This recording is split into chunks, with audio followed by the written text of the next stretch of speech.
Tcharam!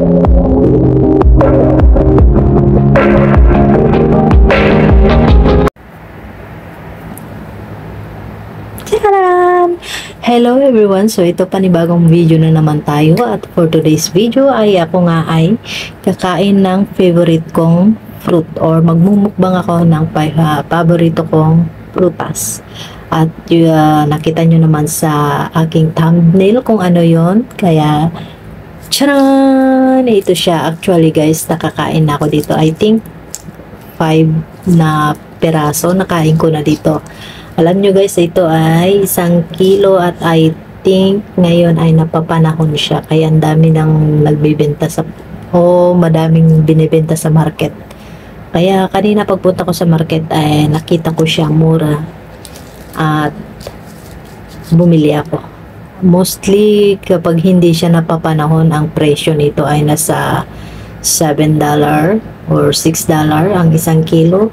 Pero ngayon nasa 2.99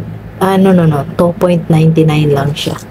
Kaya mura lang siya ngayon. Kaya alam nyo guys, kapag ito 1 kilo, diba, nabawasan ko na ng 5 na peraso, makakakain ako siguro ng mga, sabihin na nating 3 kilo na ganito. Dahil sa sobrang favorite ko siya. Gustong gusto ko siya. At alam nyo ba guys, itong prutas na ito ay maraming health benefits. Mamaya sasabihin ko yun. Dahil nag-search ako kung ano yung mga health benefits ng mangosteen fruit. So sa mga hindi nakakaalam kung paano ito buksan ito, nakikita nyo itong ilalim na ito. Ayan. I-press nyo yan. Ayan o, i-press nyo. O diba? Ayan na siya. Tapos saka nyo igaganyan. O diba? Madali siyang buksan. Alam nyo ba ito guys, kapag hindi na siya fresh, matitigas siya. Matitigas itong balat niya. Tapos mahirap siya buksan. Nakaranas ako ng bumili noon ng ganon. Ayan siya. Sa mga hindi nakakaalam, yung lasa nito ay parang santol, matamis-tamis na maasim-asim.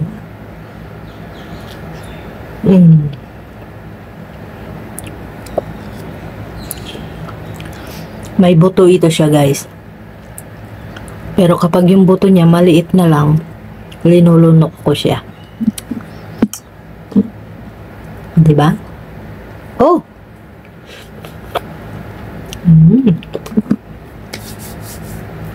Sarap. Yan. Ganyan lang siya, oh. O, diba? Malambot naman dito, eh. Basta fresh siya. At saka, kasi kapag ito, kapag masyado nang tumagal or mga, sabihin na nating mga 3 weeks na siya napitas mula sa puno, kapag hindi siya nakain kaagad, titigas itong balat niya. Kaya kahit anong pukpok mo, pwede mo na rin ibato sa kaaway mo. Bubukol talaga. Mabubukulan yung mababato. Pero ito ngayon, malambot pa siya kasi, o yan, diba? Tapos, gaganyan mo lang siya. I think itong balat niya ito pwedeng lagain eh. Diba yung mayroong gamot na, ano ba yun? May gamot na ito eh. Ano ba yun sa Pilipinas? Ginagawa siyang gamot. Ay, muntik pa nalaglag.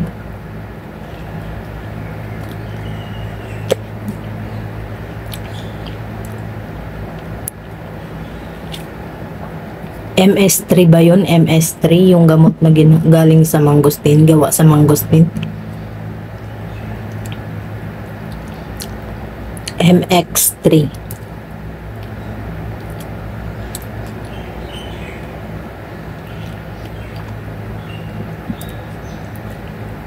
Di ba napansin nyo rin ko lahat ng buto?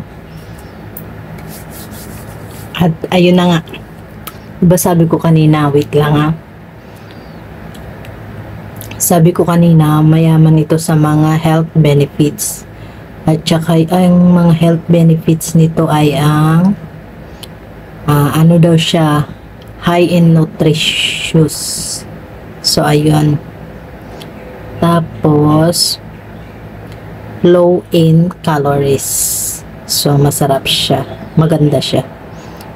Tsaka marami siyang vitamin B9, B1 at saka B2. Diba? Kaya kung mayroon din lang kayo pagkakaadikan na prutas, mangustin na. Tapos, rich in powerful antioxidants. O, diba? Naintindihan nyo yun? Ako hindi din. Ay, charot lang. Ayan, diba? Tapos sa, ano pa ba? Wait lang.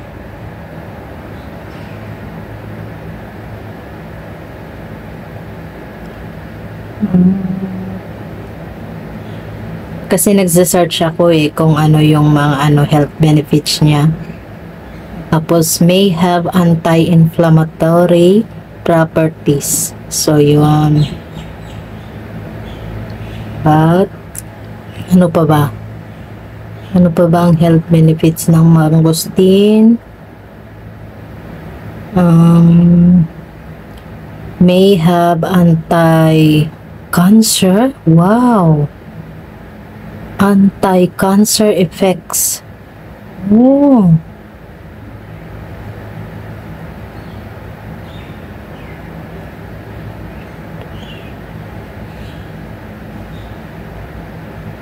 Magaling, di ba? Galing niya. Oh, kapag gusto mo nang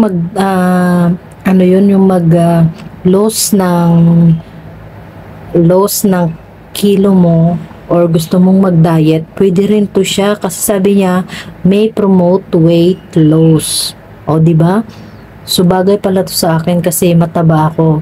So, kapag kumain ka ng mangustin, syempre, makakatulong na mababawasan yung timbang.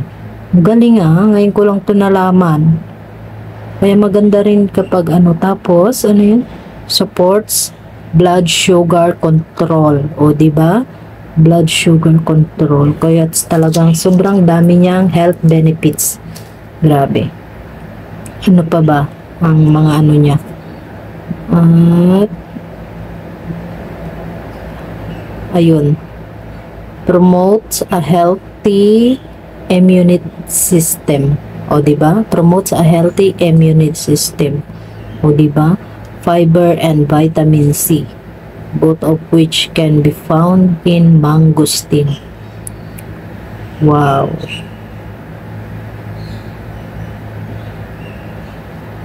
Important for a healthy immune system. Then,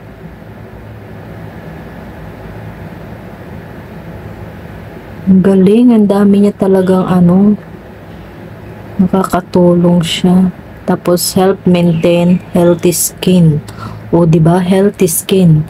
Makakatulong din siya para maging healthy ang mga skin. O, diba? Ang galing. Kaya kung siguro mahal ito sa Pilipinas, itong mangosteen. Magkano ba itong mangosteen dyan sa Pilipinas? At other potential health of benefits. Ano pa ba? Heart health. Oh, maganda siya sa heart health. At saka brain health. Oh, studies indicate that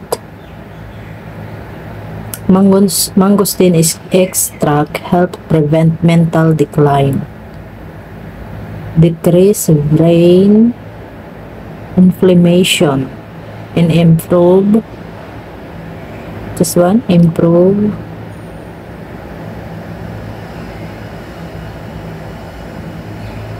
galing digestive health. So maganda rin siya sa digest health. Diba? Ang dami niyang health benefits. Kaya kung ako sa inyo, gawin nyo na rin itong favorite na prutas. Marami ng health benefits, masarap pa. O, diba?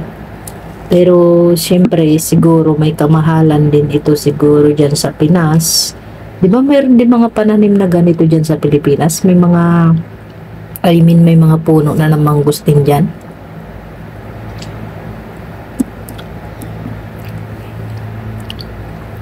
Sino sa inyo yung favorite nito?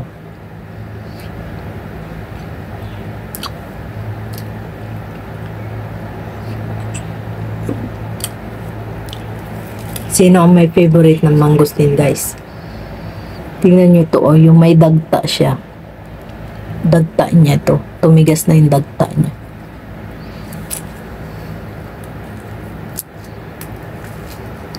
Diba? Yung laman niya para siyang yung alam niyo yung bawang, may hiwa-hiwa na ganon. Ayan siya, oh. Oh, diba? Ito lang nga siya, guys, siya, may sticky yung dagta niya. May mga may sticky, malagkit. Ba yun? Tama ba yun? Sabi ko malagkit. Diba? Diba? Tignan nyo, dumidikit. Hindi pa ako nakakita ng puno ng mangosteen, guys.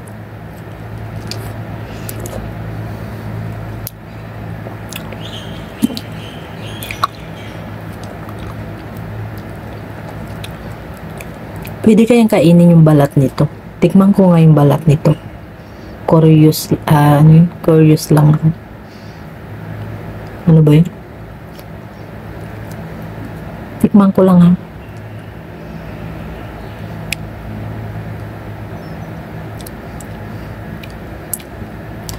Maano yung balat niya? Mapait siya. Na madagta. Ayun, madagta. Kaya, maganda siyang, pinapakuluan nila yan eh. Pinapakuluan, tapos inumin yung tubig ng pinagpakuluan. Tignan mo, may water siya, oh.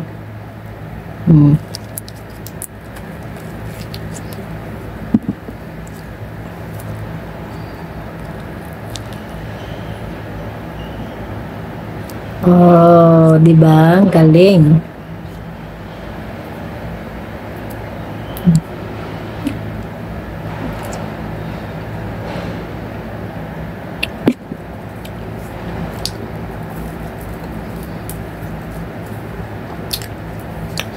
Uubusin ko to, guys. Yun yun, oh, lambot. Kasi kapag dito mo siya binuksan, mamaya i-try natin yung kung ganun yung pagbukas natin yung sa gilid. Pero tignan nyo rin, guys, ha. Kasi yung iba, ha, bumili ako dati, yung pag sarap ng kain ko, yung pala may mga maliliit na siyang uod. Kaya tignan nyo rin, guys, yung kapag kumain kayo ng mangosteen. Kaya sabi ko noon na ayoko nang kumain ng mangosteen kasi ako dun sa mga uod na maliliit na gumagalaw-galaw sa katakawan ko or sa ko sa mangosteen, kaadikan ko sa mangosteen dahil nga favorite ko. Hindi ko na napansin na may mga uod pala siyang maliliit dati. Pero ngayon chine-check ko kung may uod siya, wala.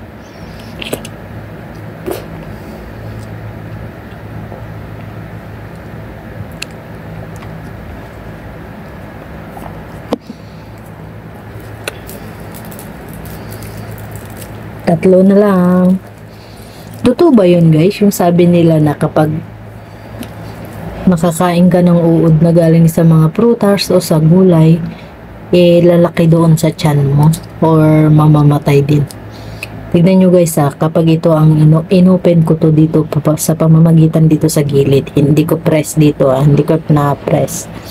Tignan nyo ang mangyayari. O, diba, ang tigas? Diba? Ang pangit ng pagkakaano niya. Mawawasak siya. Mahirap. Ayan, ang pangit. Tas, ayan. Diba? Ang pangit ng pagkakabalat niya kapag kapag sa gilid mo siya, prenes.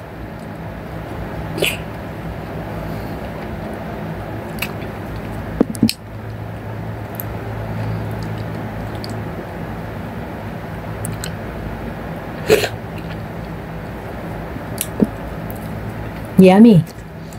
Pero pag dito, diba? Ayun, easy. Wow! Ganda ng pagkakaano niya. Yummy! Hmm?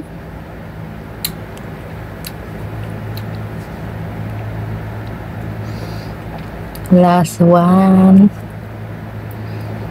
Ubus na.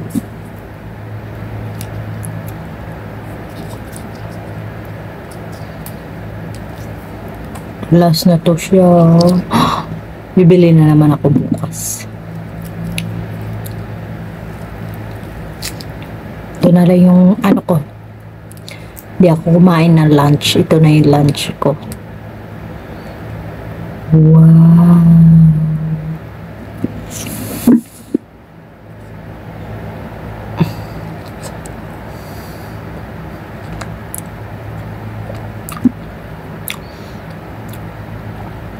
Craving satisfied.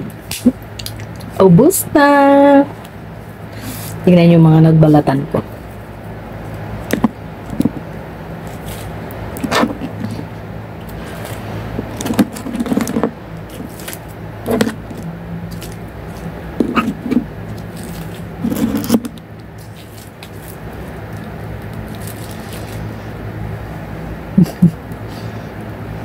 Ubus na. Ayan na, bye-bye.